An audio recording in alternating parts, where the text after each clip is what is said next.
Why must it always be Africa, a continent blessed with rich land, smart people, and natural resources, yet still struggling with problems that should have been solved long ago?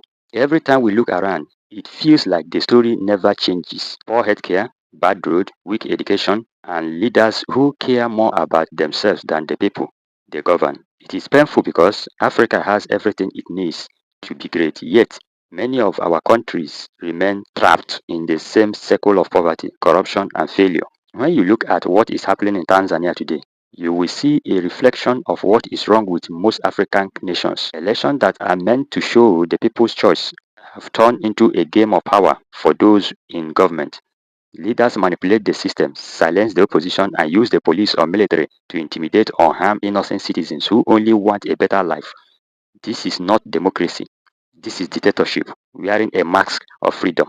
The people cry for justice, fairness, but their voices are often buried under the sound of gunshot and the threat of those in power. Africa's biggest problem is not lack of resources or talent. It is the failure of leadership and greed that has eaten deep into the heart of many who hold authorities.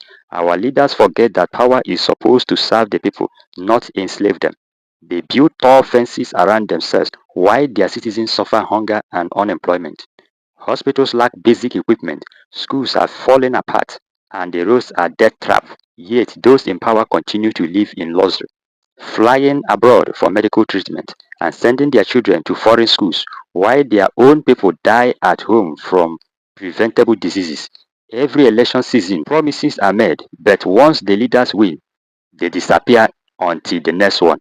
The same story continues in Nigeria, Kenya, Uganda, Zimbabwe, and many other countries. It is as if the continent is caught in a never-ending loop of pain. The youth who should bring change are often silenced or they lose hope and leave the continent in search of a better life elsewhere. Those who stay behind are left to fight battles that never seem to end. But Africa can still rise. The change we want will not come from outside. It must come from within.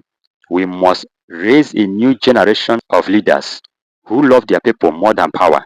Leaders who will not steal from the poor, but will work to make life better for everyone. We must demand accountability and stop celebrating corruption. We must vote with courage and stand together as one people because no one will save Africa if Africans do not decide to save themselves. The time has come for every Africa to wake up and say, enough is enough. Our destiny is in our hands, and if we fail to act now, the next generation will inherit our pain. Africa deserves peace, progress, and true democracy. It is time to break free from the chains of greed, selfishness that have held us down for too long. May Africa rise again.